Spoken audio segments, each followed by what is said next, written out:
Good evening, everyone. Thank you for being here tonight for our webcast, How Stress is Sabotaging Your Cat Adoption Efforts. I'm Lynn Fridley, Program Manager for Maddie's Institute.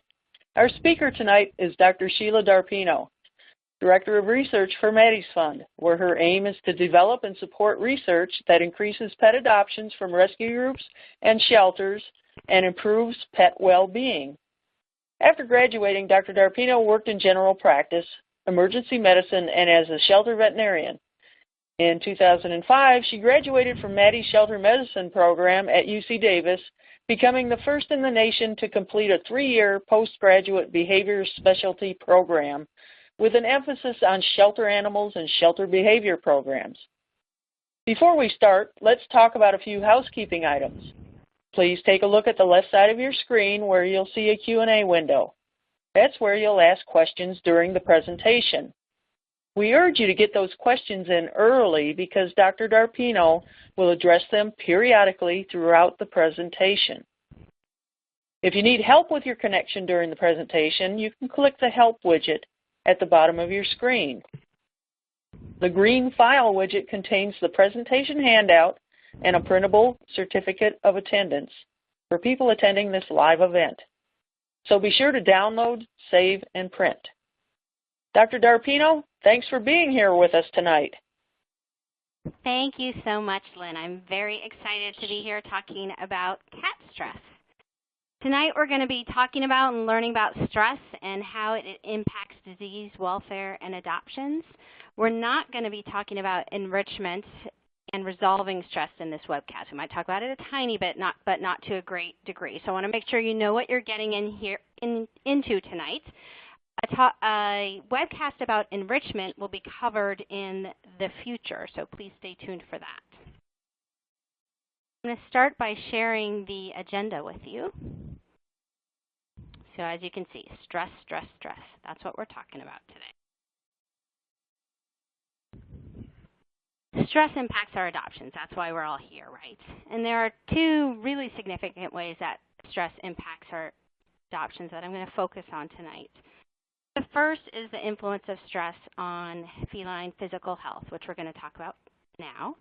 The second is the influence of stress on feline behavioral health and how behavioral health impairment hinders adoptions. We'll talk about that later. Stress weakens our immune system. Research in cats has demonstrated that stress is linked to disease and longer shelter stays and potential death. Stress doesn't usually cause that disease, but it does increase the likelihood that disease will develop. That it will harm our feline friends' response to fighting the disease, and stress may reignite a disease that is hiding. An example of that is herpes virus in cats. Upper respiratory infection has been linked to higher stress, and we're going to be talking about that a lot today. In addition to higher stress with URI, it's also been linked to an increased risk for euthanasia and lower save rates on both the individual cat and the population level.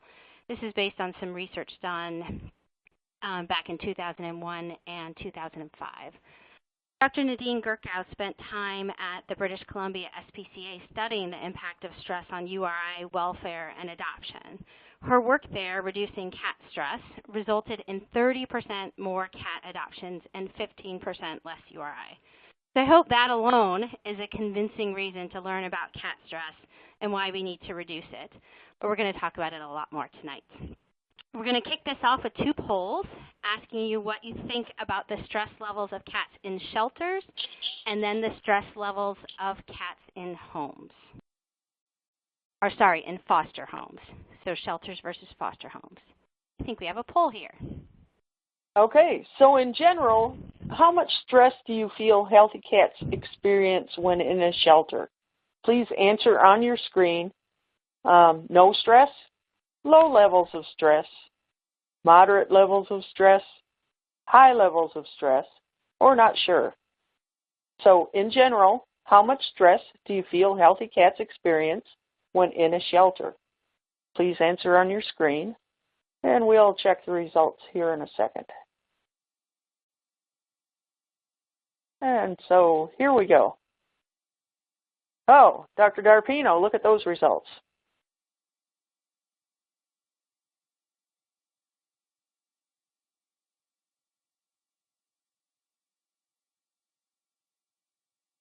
Dr. D'Arpino? Hello? Oh, we're having we're having technical difficulties. Dr. D'Arpino just lost her phone connection. She's dialing back in, so please bear with us. So the results of that poll were high levels of stress. 82.6% of you thought that is very stressful for cats, and I think that's true. And 17% says moderate levels. And having worked in the shelter, I can tell you that there are some cats that adapt to the shelter situation a little bit better than some cats. So, Dr. D'Arpino, are you with us? Lynn. Yes, yep. I am with you. Thank you for sharing those results. Yep. And so we have another poll question, and that is, in general, how much stress do you feel healthy cats experience when in a foster home? So this is a completely different question. So in a foster home, there's no stress, low levels of stress, moderate levels of stress, high levels of stress, or not sure? So please select your answer. And we'll quickly look at the poll results. So that's a little different, a lot different. Dr. D'Arpino? Yeah, that's a lot different, and I kind of expected that's what people would say. My tendency would also to say that stress levels of cats in foster homes is lower, but there's probably still some stress. And these are things that we're going to be talking about more as our discussion goes on tonight. All right, moving on. After those polls, and we're going to begin by talking about stress and disease, as I mentioned earlier. Disease, the official medical definition, is a disorder of our structure or function that produces significant signs or symptoms that affect us or affect kitties. I have the disease with the hyphen there because I think it's important to, when we think about disease, to also think about dis-ease, in that when we have a disease or when our kitties have a disease, there's a lack of ease, there's discomfort, there's the presence of an imbalance in the body. And stress is one of those things that causes that imbalance.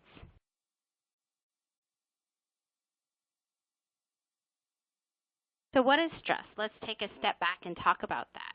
It's our physical and physiological, which includes emotional, response to a threat. You can see some of the physical signs of stress on this slide.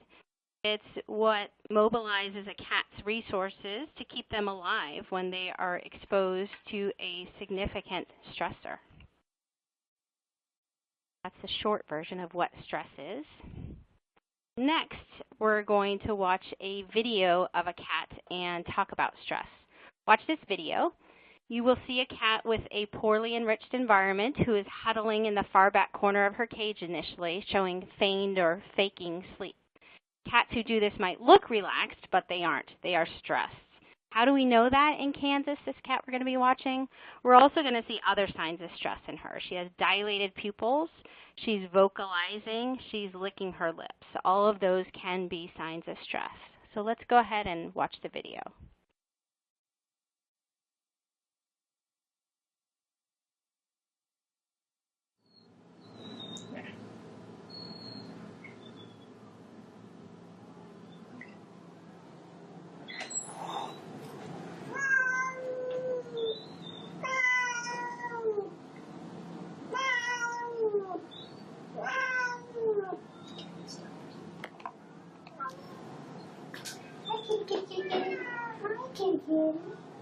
It's our nose. Where are you kicking? Hey, baby. You want to make friends here? All right, sweetie.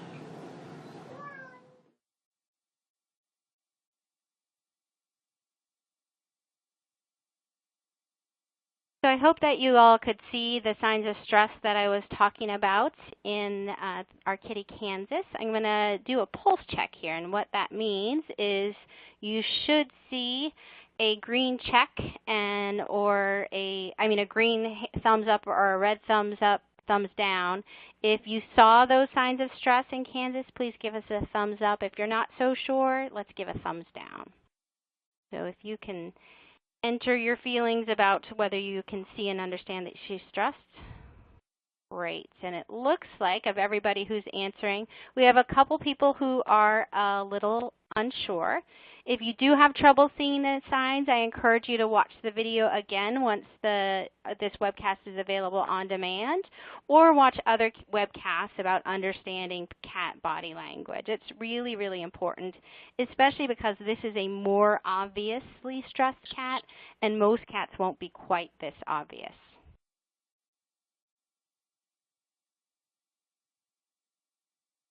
Fight or flight. Most of you have probably heard about the fight or flight response. This fight or flight response is a cat's body's response to stress. Many people often add the terms freeze and fidget to the classic stress responses of fight or flight. And in fact, freeze is a cat's most common response to stress when in a shelter. Many cats in shelters look like they are just resting. You'll see several pictures of this type of cat as we go through the webcast, but they're actually very stressed. Cats are less commonly demonstrative when they are stressed, so they are much less likely to do things like jumping up and meowing all the time. They're more likely to inhibit their behavior, and that is why stress oftentimes goes unnoticed in cats. We're going to talk briefly about the physiology of stress. If you've attended or viewed the dog webcast about stress, you've seen this slide before, and I apologize for the repetitive nature, but it's important.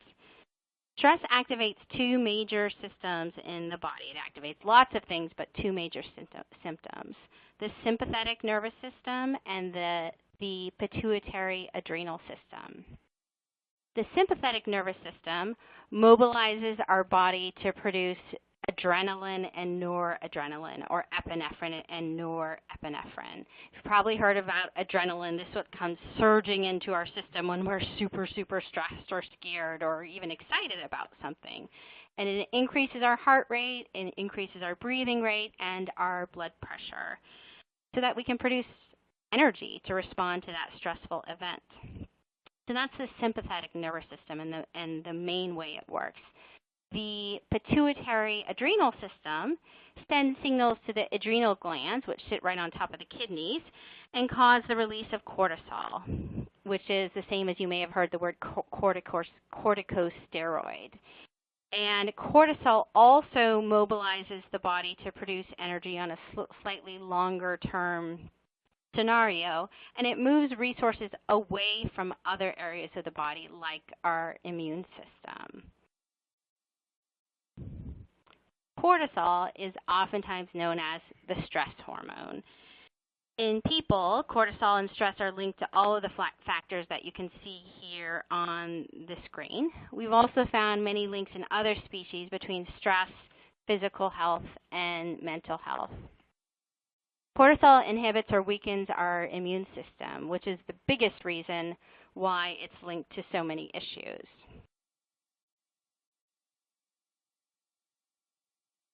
In addition to the influence of cortisol on a cat's stress response and immune system, our kitty mucous membranes protect them from disease. What are mucous membranes? They're listed up there on this slide. So it's our urogenital regions, our gastrointestinal, so our intestines in our stomach, our respiratory tract, oral cavity, so the inside of our mouth, our conjunctiva, so our third eyelid in our kitties, and our nose. So these are all areas of our body that have mucous membranes, and the immune system and our mucous membranes protect a cat against infection, preventing the uptake of things that can harm a cat as much as possible. Obviously, it doesn't work 100% of the time. And it also moderates or changes a cat's level of an immune response to that material. I'm going to do another pulse check, see how things are going. Is this making sense to you, or are you getting a little confused? Green thumbs up if it's making sense. Red thumbs down if you're getting a little confused. And once again, it's looking like the majority of people, the very vast majority of people are in good shape here, so that's wonderful. Thank you for checking in with me. I appreciate your feedback. So I'm talking about the mucosal immune system because there's scientific evidence of the link between cat stress, disease, and health right in the mucosal immune system. So IgA, what is IgA? IgA is a substance in our immune system called an immunoglobulin, and it plays a critical role in our mucosal immunity, so the ability of those mucous membranes to keep us healthy and protect us. A study that looked at cat behavior and IgA levels found that IgA is higher in normal shelter cats and lower in fearful or frustrated cats. So looking at the picture of the cat here on the screen, an adorable black kitty in my opinion, this is who I would classify as a normal cat. The cat is stretched out and relaxed and looks like he's even clawing at a scratching area there. The cat looks pretty darn happy. And so this would be a cat who, if we were in a shelter environment, we would expect this kitty to have the higher IgA levels. So IgA levels protect our kitties from disease, and in normal kitties that aren't experiencing fear or frustration, it's higher. So what about the relationship between upper respiratory infection and stress in kitties? So this is a kitty that is displaying a pretty classic kitty stress posture, in that this cat looks like it's just sitting there on the cat tree. But if we look closely, her paws are kind of tucked up and underneath her. Ears are a little off to the side, which can be a sign that she's a little bit worried about things, and her pupils are a bit dilated, which can also be a sign that she's worried. And we also see some tension in her face. Dr. Nadine Gurkow, who I talked about earlier, so research on our stressed kitties, found that cats with higher IgA levels, remembering that the cats with these higher levels were more likely to be behaviorally normal, had less URI. So normal behavior, less stress, less URI. And being able to maintain these higher IgA levels via giving our kitties less stress or not making stress worse, we can keep them healthier. And there's a very, very clear link there. And it's really exciting that there's a decent amount of research about stress and upper respiratory infection and immune system and health in cats. There's way more research about this in cats than in dogs, which is exciting to see.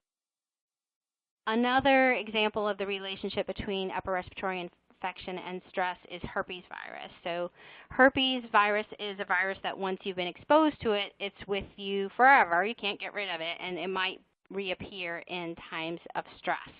And so this is a virus that has been very clearly linked to stress.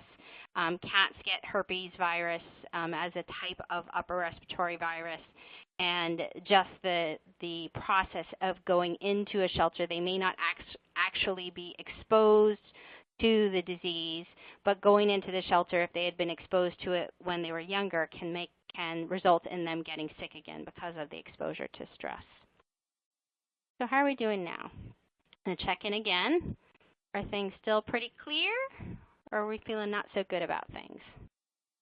Thumbs up or thumbs down?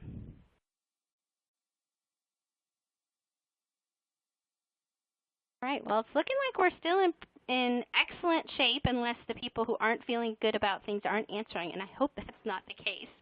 But glad we're checking in okay here.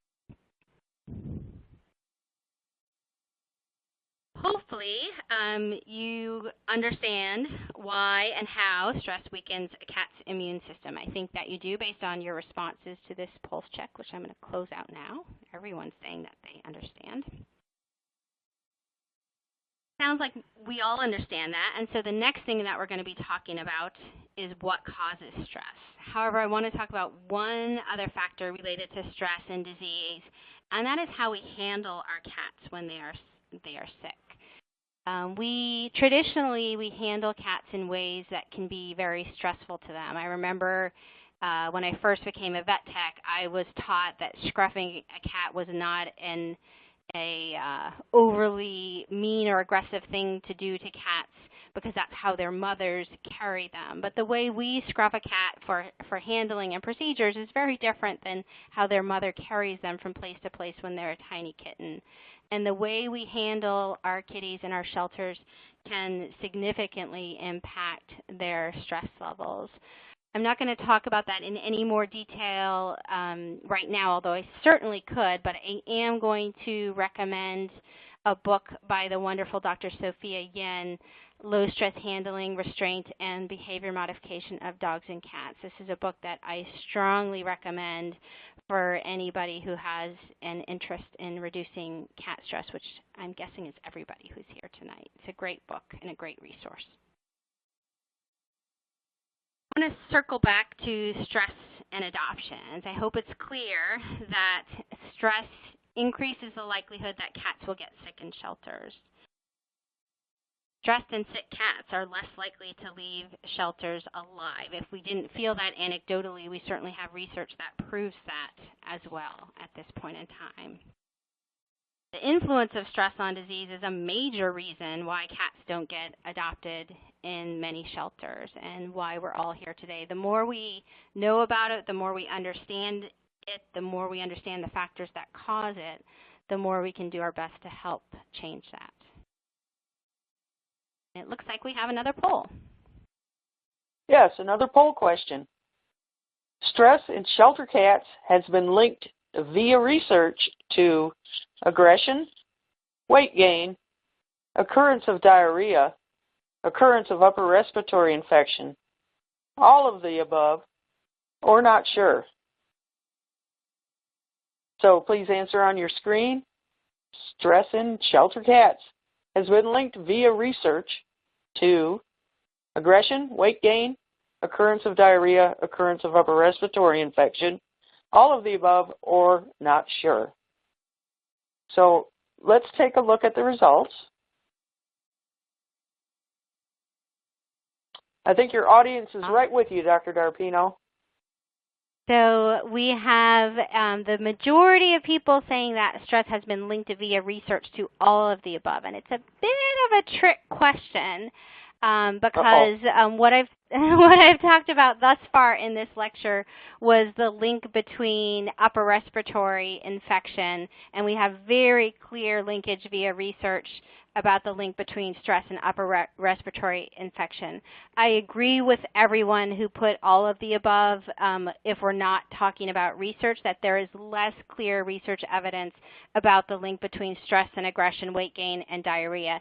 They do occur, and certainly can occur with relation to stress, but the via research was the key point there. And I included this bit of a trick question because if you are trying to validate to the shelter or organization that you work for or volunteer at why it's so important to reduce stress, argue upper respiratory infection because there's so much clear evidence about the link between stress and upper respiratory infection.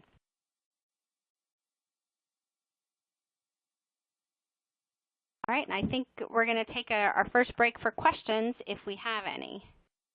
Oh, yes, we have questions. So we'll take the first question here. Any vitamins or supplements that can be given for immunity support or help with stress levels?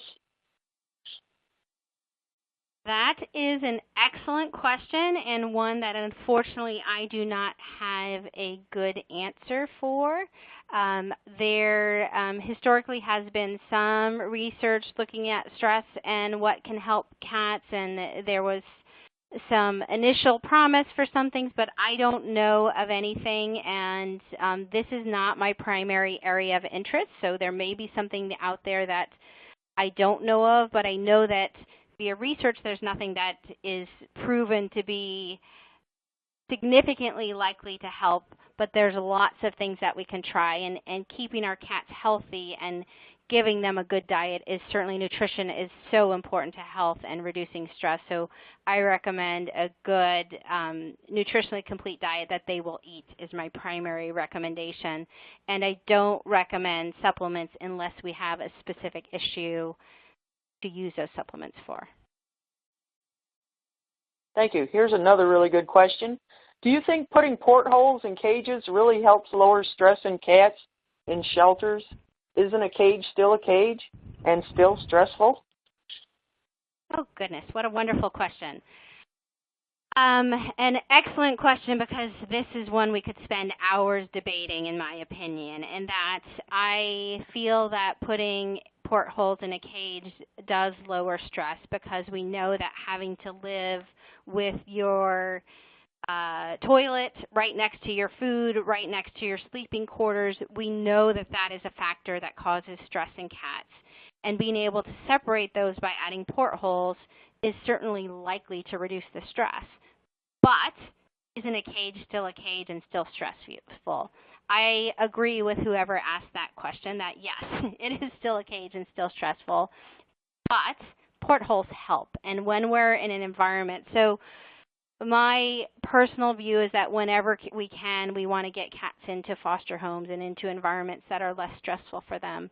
But there are some situations, especially when they first come into the shelter and we're making sure that they get what they need medically, that they need to be in an environment where we can do those things, and putting a porthole in a cage can help.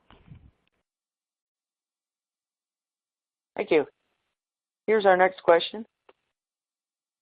Do pheromones like feel away and spirit essence work?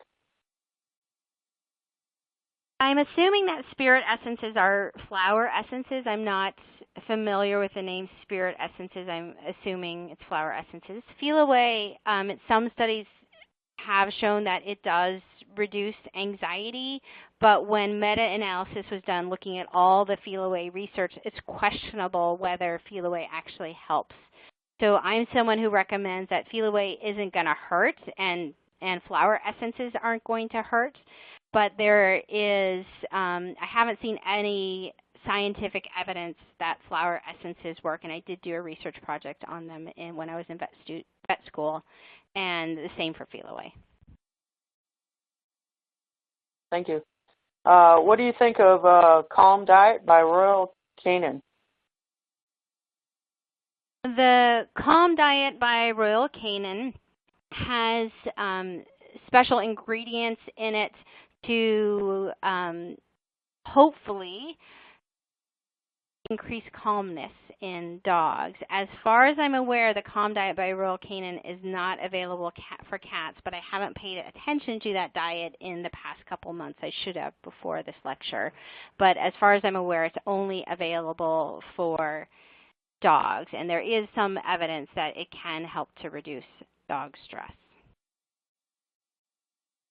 The next question is, what is your view on probiotics and stress?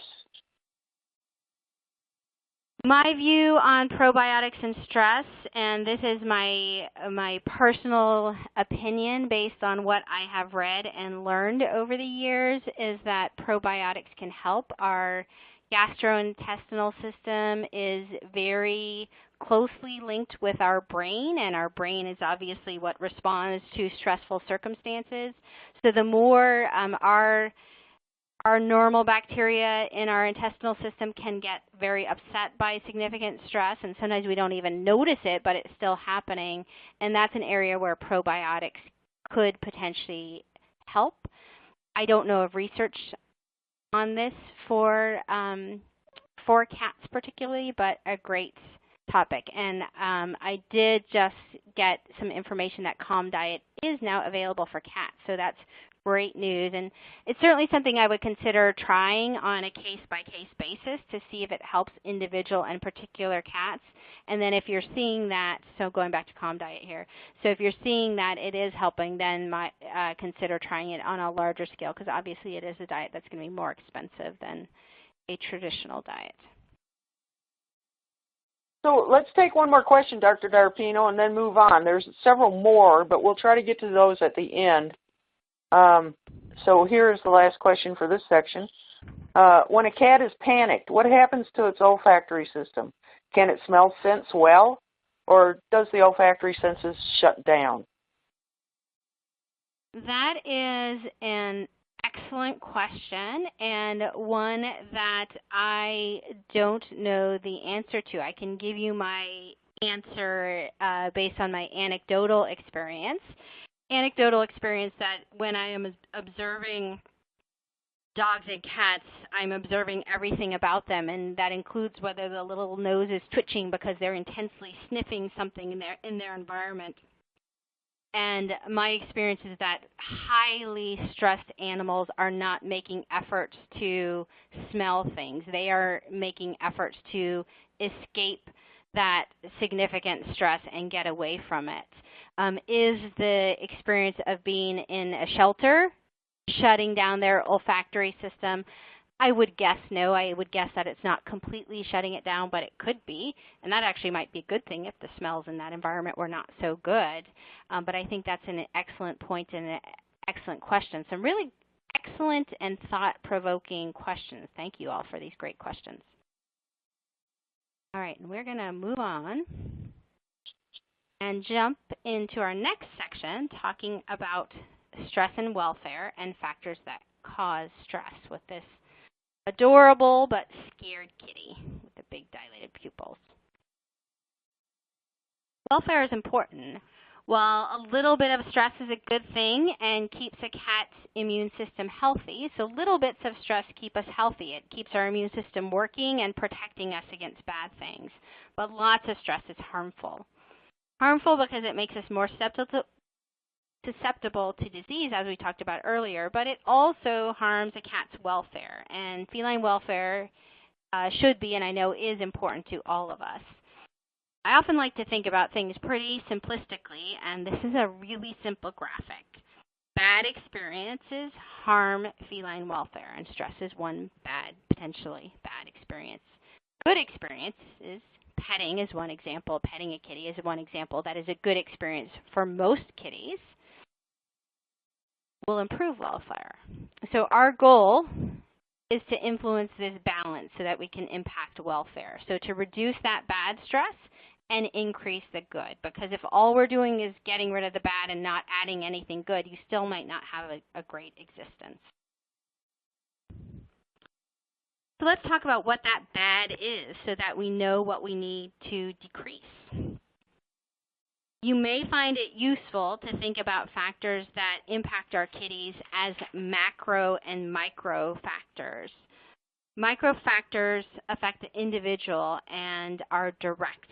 So these are things like the cat's living quarters and how we handle them. So are we scruffing them versus handling them more gently when we can? For example, moving a cat from place to place is a micro factor because it's directly influencing that cat, and we certainly have evidence that causes stress. The more we move a cat around causes stress. The more we can give them a place that they can call home, even temporarily, the more that we can help to reduce their stress for most cats. Some cats, like very, very gregarious and outgoing cats, actually enjoy a change of location. So addressing the individual is always what's most important. So that's micro factors that affect the individual directly. Macro factors are factors that affect a large group and are less direct. So these are things like smells, there was just a question about that, and noises related to other cats and people in the environment and crowding. Research demonstrates that noise and inconsistent routines and inconsistent interactions are things that certainly cause stress. So there are a lot of macro factors that can be a significant source of stress for our kitties. So micro and macro factors, and interesting to think about things in that way. Let's look at the effect of environment. Oh, sorry. I got out of place for a second. So these are some more examples of micro factors.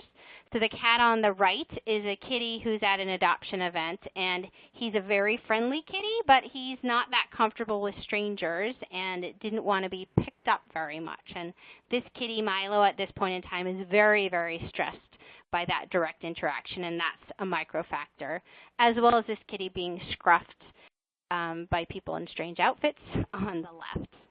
And then some pictures of macro factors. So these kitties are stressed, probably being stressed by being moved from place to place. We certainly see lots of stressed body postures in there, and they are potentially also being stressed by noises in the environment that are associated with that movement. So that's an example of macro factors. All right, and now we're going to talk about the effect of the environment.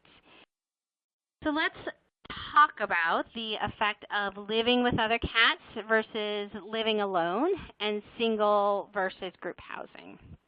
An older study found that when they looked at single versus group housing in an unstable environment, like going into a cattery or boarding kennel, cats did better and were less stressed when they were housed singly. And this was research that I always used to talk about when I talked about cat stress and recommended that cats be housed singly. A more recent study that also looked at single versus group housing, but the difference in this study was that this was a stable, not changing environment versus the more unstable environment in the first study. But this recent study found that there was not a significant effect. Cats in this stable environment were not more stressed when they lived with other cats. So that's one bit of information talking about environment and stable versus unstable environments. And as we look at these two environments in the picture here, different environments are very, very different, and the type of environment is so important. We also know that stress response is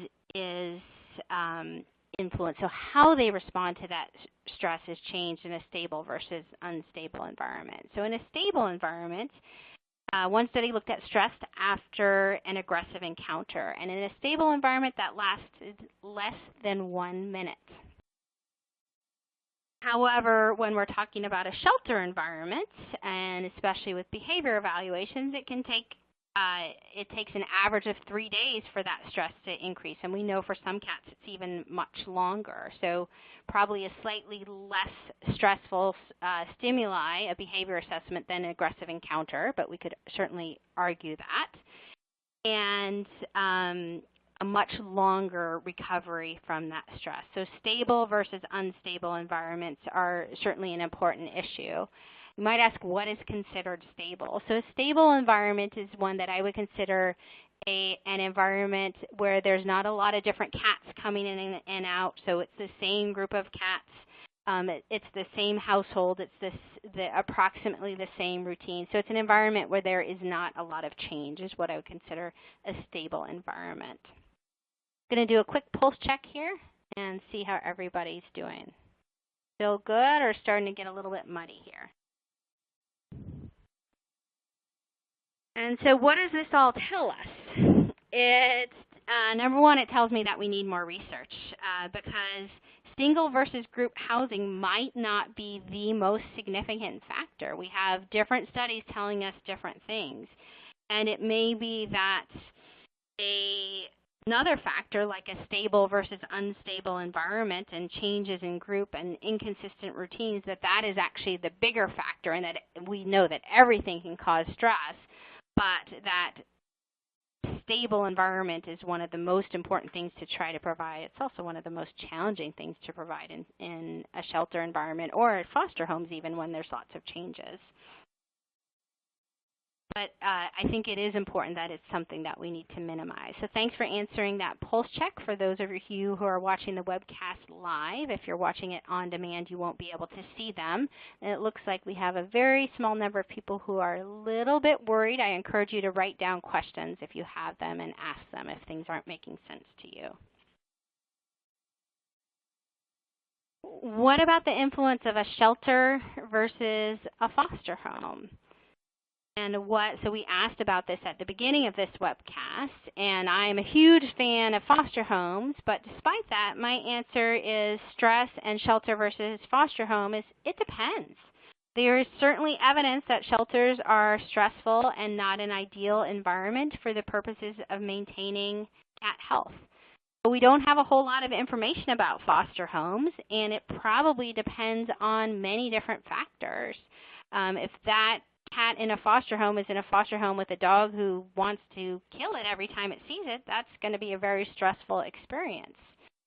So we need research about stress of cats in foster homes that would be valuable. For now, we can compare them to research done in shelters, but I think it's important to ask certain questions about cats who are in foster homes. And is that foster home stable versus unstable? So are there lots of cats and people coming and going versus a routine and consistent environment? Are there lots of loud noises, which can stress cats out, versus not? Who lives in the house? Are there young, scary children and the cat is terrified? Do they have to frequently go to adoption events? And if they have to do that frequently to get adopted, remember that that movement is stressful. So there are things that we can and should be doing to help reduce feline stress when in foster homes. And one of those things is being innovative about ways to find them homes outside of adoption events. I wanted to note that anecdotally, I've seen many cats who are terrified and shut down in a shelter make a dramatic turnaround in an office foster or foster home. So my go-to recommendation for highly stressed cats is to send them to foster. What about the effect of handling? A study that looked at gentle handling looked at upper respiratory infection and behavior of cats who came into the shelter rated as content initially. And the study found that gentle handling, like you see on the screen, the picture on the left, maintains that content behavior and reduces upper respiratory infection. So petting and gentle handling is a good thing. And I want to point out that that picture on the right, which may be considered less than ideal from the woman, it doesn't have protective clothing on to protect her from the ringworm that this cat is being treated for. I want to point out the good thing that I see about this picture is that she is handling this cat in a way that is a lot less stressful for the cat while still providing the medical care that it needs. So she's not scruffing the kitty, which is super nice. So in assessing welfare, what's important? We've talked about a few factors that significantly impact stress and welfare and others that are a little less clear, like group housing. When thinking about the cats in your shelter, foster program, or your own home, I encourage you to sit down and talk about what is really important. You can see some factors listed up there. What's really important for our cats? Or is it all of the above? Which I think it is all of the above. Hopefully life is a crucial factor for all of us, but it's important to remember that it's not the sole factor. Keeping a cat in conditions that harm the cat's welfare is keeping the cat alive, but it is likely resulting in stress, which is increasing the likelihood of development of disease and behavior problems, which could then result in its death. So a focus on welfare is a critical and crucial part of maintaining health and maintaining a good life. And I think it's time for another poll. Yes, a poll question. When living in a stable home environment, which environmental condition has demonstrated via research to be most stressful for cats? Single cat in the household? Multiple cat household? Neither was demonstrated to be more stressful, or you're not sure. So when living in a stable home environment, which environmental condition has been demonstrated via research to be the most stressful for cats? Please answer on your screen. And we'll take a look at the results. All right. Thank you, Lynn. So it looks like 61% of you feel that neither one was demonstrated to be more stressful, and those are the 61% of you who are paying very close attention to when I was saying via research versus not, and stable versus unstable. Because yes, that particular study did find that neither was more stressful. But those of you who selected multiple cat household, yes, there is previous evidence that housing cats in groups is more stressful than housing cats single. But good job, everybody. I think we're going to take another break for questions now. Yes, and we have a lot of questions. The first one is, what do you think of cat cafes? What do I think about cat cafes? I love the idea of cat cafes. I love any idea that is innovative and going to find kitties homes. Cat cafes are wonderful for a certain category of cats, so cats that are outgoing and love interacting with new people and love interacting with other cats. Cat cafes are great for them. So those kitties who they in the shelter, they're behaving aggressively because they're so frustrated because they have all this energy and nothing to do. That's, in my opinion, the best category of cats to go into cat cafes. Once again, no research on this, all my opinion. Cat cafes are probably not as good of environment for really shy and fearful cats because of all the change with people coming in and out and cats getting adopted and such. So I would love the idea of having a specific cat cafe just for our shy and fearful cats, and not the severely fearful ones, but the moderately ones, so that we could have them have a more structured and stable environment, and maybe even viewing them in some creative and innovative way like iPads instead of a bazillion people coming in there. But I love the innovative ideas of them, and I've seen them do wonders in terms of helping cats find homes. Excellent. So this one says, at my shelter, the radio is kept on in a room full of cages playing pop music on the assumption that the cats like the noise, especially when all humans are gone. Is this anthropomorphic? And what do you think of the new lab-tested music cats like? That's a good one. That is a good one, and we certainly have research in dogs that looked at music and type of music and found that classical music was preferred over talk radio and heavy metal and things like that. Cats, we know that noise is a factor that causes stress. There was a study that was done on the East Coast years ago that found that noise was the biggest factor influencing their stress. And because of that, having a quieter environment is something that can be helpful when we're talking about, especially over the short term with cats new to the environment. But when we're talking about longer term, do we need to add some variety? I like the idea, but I prefer gentle and softer noises like the classical music type noises. And I do prefer keeping things quiet at night. I do know people who like to leave TVs on all night long, but most of us prefer quiet at night, so I wouldn't recommend leaving the music on all night long. Thank you. Do you think blacking out a cage, i.e. covering the door with a towel or blackout fabric, reduces stress?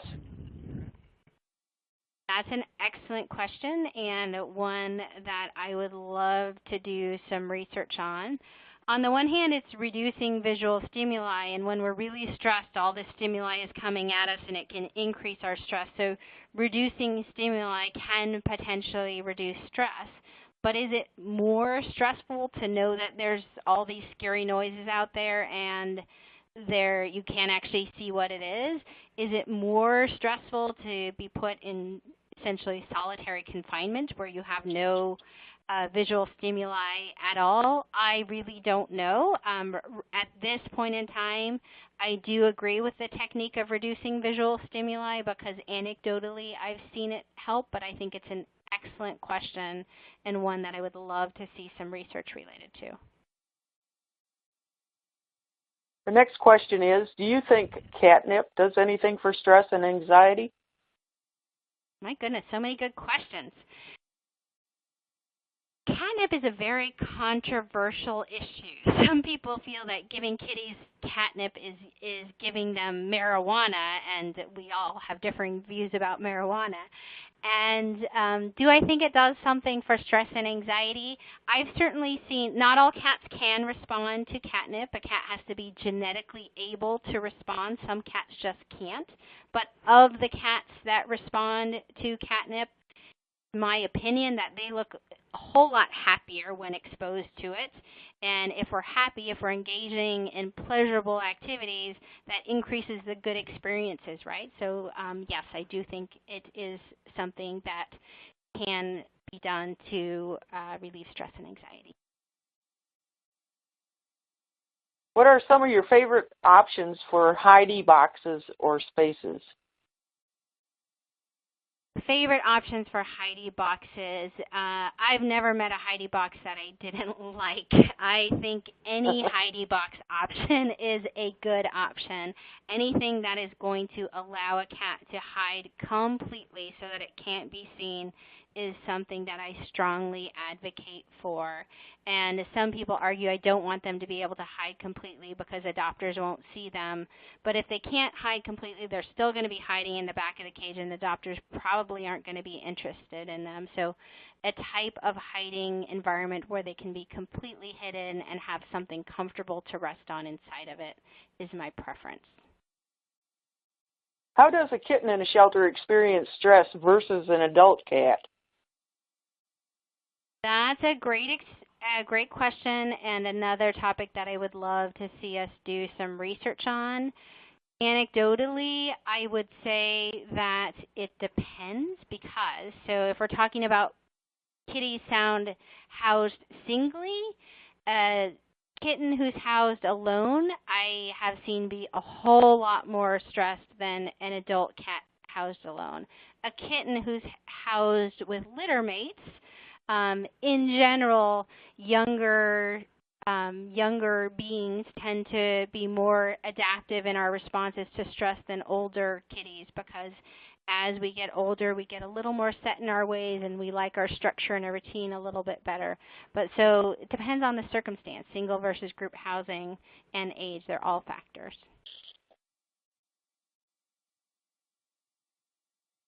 And this will be the last question in this section, and we'll try to get to more at the end. We are running short on time, but Dr. D'Arpino has a lot more to talk about, so please stay with us, and we'll try to get to your questions at the end. So this question is, what are the key signs to look for when attempting to determine whether a shelter cat is truly a feral and not a panicked, lost pet cat?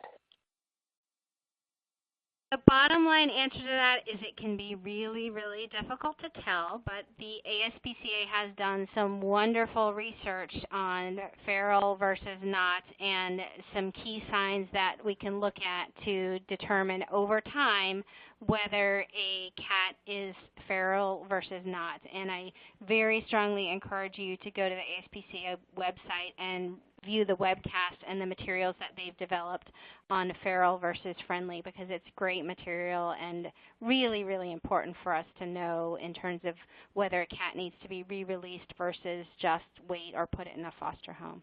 Great question. All right, and we're going to move on. So our last section is talking about identifying stress and poor welfare. So we're going to focus on behavior here.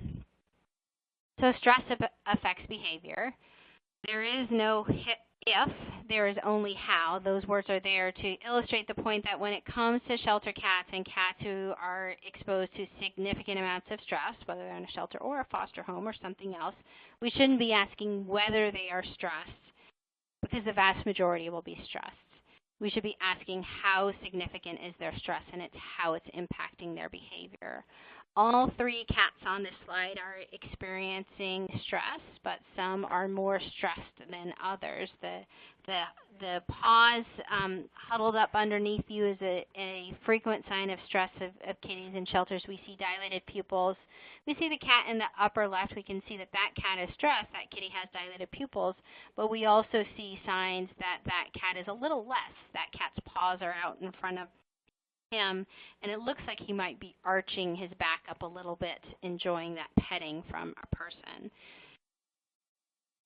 Understanding body language is just so important. These cats are demonstrating classic stress behaviors, and it's really important to educate shelter staff, volunteers, fosters, and adopters about this because if you don't know any better, these cats look very, very comfortable if you don't look closely. And why? Stress reduces behavioral diversity. So there's less range of behavior in a stressed cat, and this is certainly something that's been demonstrated via research as well. So we're going to see less movement from place to place. They stay in one place, less activity, less change in behavior, which at a really basic level makes them easier to manage, right? If they're not moving around much, that's much easier to manage than a dog that's jumping around like crazy and barking. So easier to manage, and then we miss the signs of stress, and then that cat gets sick, and we could have potentially prevented that by reducing their stress and big efforts there. Personality. This is a kitty who looks like she has a lot of personality. Personality is the combination of genetics, past experiences, and current experiences. So all those things make up our personalities. And different personalities have different behavioral responses and differing IgA levels, like we talked about earlier. Remember the normal cats who had higher IgA levels, less stressed cats, and the cats who were fearful and frustrated had lower IgA levels.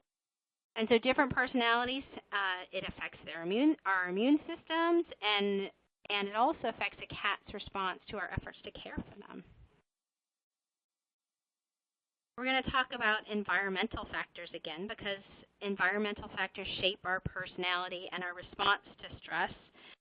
These environmental factors can be immediate factors such as noise levels, which we've talked a lot about, but they can also be past environmental experiences. One example of this is a study that found that owners surrendered, as depicted by the cat on the right. Kitties experience more stress in a shelter than stray kitties, or what we now call community cats, as depicted on the picture on the left. So our past experiences, or our cat's past experiences, I should say, can influence how they respond to stress in a shelter, which is, in my opinion, super interesting. Stress and behavioral assessments. So what about stress and behavior assessments? Should we be doing behavior assessments since we know all our cats are stressed? That's a great question, and one I'm not going to answer right this second. But we do have research.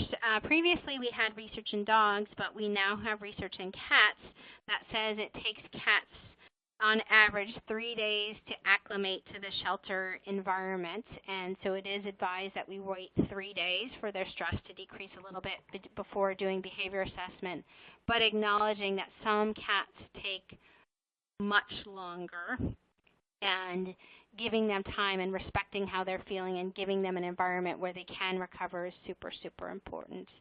And I also, going back to adoptions and stress, how do they get adopted if they don't acclimate? If they don't acclimate, oftentimes that's a slippery slope where many shelters won't place them. So reducing our stress so that we can improve behavior can certainly help our adoptions. This slide is a picture that circulates on the internet and might give it a little bit of a laugh. But it's really important to remember that cats are not dogs. Cats can be a lot more particular about where they enjoy being touched. People don't necessarily know that. It can take a long time to learn this about cats. And while this picture is a little bit of a joke, there's some accuracy in it in terms of the areas, not necessarily via research, but in terms of the areas being marked with awesome versus not. And educating staff and volunteers and everyone about places that are generally safe to touch and areas that are generally not safe to touch is super important if we want to improve welfare. So if we're helping out a stressed cat, we don't want to initially touch it on its hindquarters because we feel it's a little safer because it's closer to their mouth. Farther away from their mouth. Touching a kitty on their neck and the cheeks and chin area are more reliably safe places to touch, and other areas a lot less so. So knowing where and how to touch kitties is another thing that can help to reduce their stress. We can look at some really simple parameters to evaluate stress, and there's research that tells us that sickness behaviors like vomiting and diarrhea are more likely to occur in stressed kitties. That's a really simple thing to look at. If we're seeing a lot more gastrointestinal upsets in our shelter population, that can be a sign that either we've got a really bad something going on like panleukopenia, or it may be that we have stress. We also have research that tells us that stress results in reduced appetite and weight loss. Weight loss is a little less easy to measure, but keeping track of appetite is a really easy way to assess stress in cats, and really, really important to do. Another factor, and the subject of this picture, is a poor coat. A poor coat has been correlated with longer length of stay, decreased litter boxes per cat, and bad environmental odors. So things that have been correlated with stress have also been correlated with poor hair coats. So that the condition of the kitty's hair coat is certainly something to look at. Remembering that if we see a poor hair coat, we don't automatically assume this cat is horribly stressed. It very likely is, but it may be that the primary issue is actually a medical problem, and that's what needs to be addressed first. But these are all fairly simple things we can look at in cats, and we have research demonstrating that are linked to stress.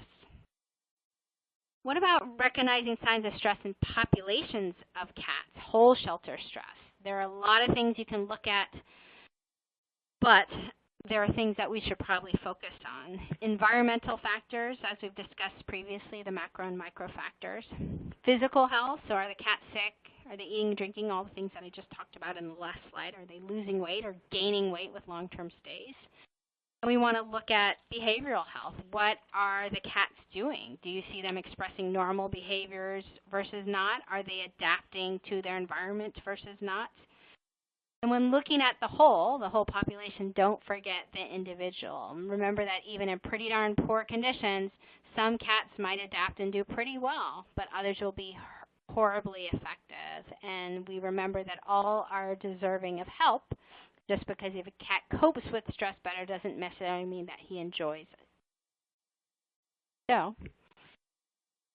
what can we do to help? I've talked about a few things that we can do to help, like gentle petting, but there is a lot more that we can talk about. Remember that foster care is oftentimes your friend, whether it's office foster or home foster. And if you take one thing home, please take home this, is considering foster care for stressed kitties, because I've saved many, many lives by getting them out of that tiny cage where they have no control over their environment. I hope that you've learned something tonight about how stress is sabotaging adoptions. It results in death due to disease and behavior. Reducing stress is key and is the topic of an upcoming webcast. We hope that you will join us for that. We're going to open things up to questions, but before we do, I'd like to recommend a wonderful ebook that I discovered recently by Dr. Tony Buffington, who many of you may have heard of, and it's available via iTunes. It's called Cat Mastery. It's a great ebook. I recommend it as a great tool for people who want to learn about cats and how best to provide them with a good life. Cat Mastery. So look it up if you have a mobile device. And I think we're going to open things up to questions. Yes, and we have a lot of questions. So let's start out here with this first one. Any recommendation on how to decrease stress in adult cats during off-site adoption fairs? That's a really good question, and I don't have a great answer to that. It's something that I've really been looking for an answer to, and if anybody has really great things that you do, I recommend it. I don't have anything more to recommend other than the standard, which are things like bringing a blanket or a towel from home so that they have smells from their home environment. I would ideally even give them a hiding place that they have access to in their foster home environment or their shelter environment, if it's that type of thing, that can be put into the kennel at the adoption fair so that they have something familiar with them that they can hide in during those adoption fairs. Using feel-away is certainly something you can try. Using lavender scent and smell is certainly something you can try because lavender has been demonstrated to be calming. But really, I primarily recommend respecting their stress and acknowledging and teaching people about stress, and that this is a wonderful kitty, but many cats and most cats don't like environmental changes, and you really need to get to know this cat and love him in an environment where he's a lot more comfortable. But we need more work on better ways to reduce stress at these events, because these events are very successful in finding homes, and it's my opinion that sometimes that stress is worth it. Thank you. The next question is, does it benefit a very sick cat to go home or stay at the shelter to continue meds? We certainly have evidence in humans. I haven't seen evidence in cats that going home from the hospital can help us to be healthier. Getting us in a place where we have our normal routines is certainly helpful, and I believe the same is true for kitties. I am a very strong advocate for getting very sick kitties out of shelters and into a home environment and teaching people how to administer those medications that they need to give, because that certainly can be done, and I've certainly seen lives saved when we take them home. Obviously, there are some kitties who have to stay in a hospital environment, but when we can treat them at home, I like to.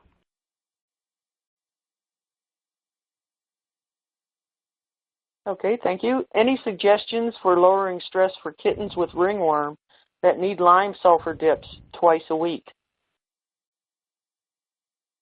So kittens with ringworm, the one option would be to consider a different type of treatment. So we could give oral medication, and yes, some kittens are very stressed by oral medication, but in general, an oral medication is going to be less stressful to most kitties than a bath in the lime sulfur dip, which smells so horribly. But if that's not an option, if lime sulfur dips are what you have to do because of your organization's policies, I recommend handling them in a way that reduces their stress. So as handling them with respect. So if they don't need scruffing, don't scruff them. Handle them like you saw the person handling them in the slide, and warming them up as quickly as possible afterwards would be my recommendation. But that's a tough one, medical treatments. Yes, it is. And we'll take one more question and then conclude for the evening.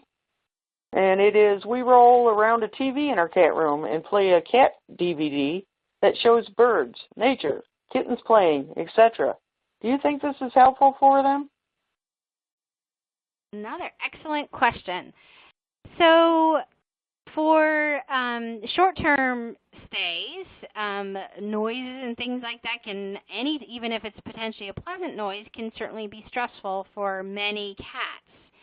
For longer-term stays, you're more likely to be getting bored and trying to find things to do, and that's a situation where things like this can be very enriching and improve their welfare. However, it's really important to remember that cats can habituate to things. So if you play the same thing over and over and over, or keep the same toy in their environment all the time, they get bored of them, and we call it habituate to them, and it's not a useful device anymore. So yes, that can potentially help with cats who stay in places longer term, but change up what you use. Don't do the same thing over and over and over again.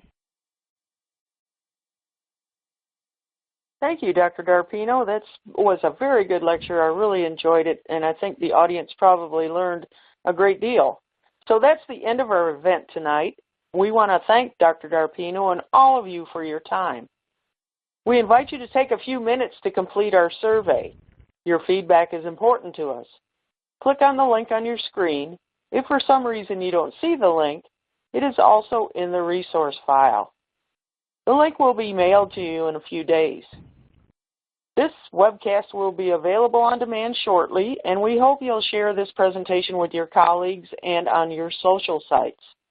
Please take advantage of our free on-demand webcasts available on our website at maddiesinstitute.org. and plan to join us on March 24th for our next webcast on outpatient parvo treatment for dogs with Dr. Jeff Stupine with the Pennsylvania SPCA. Thanks again for being here with us this evening, and good night.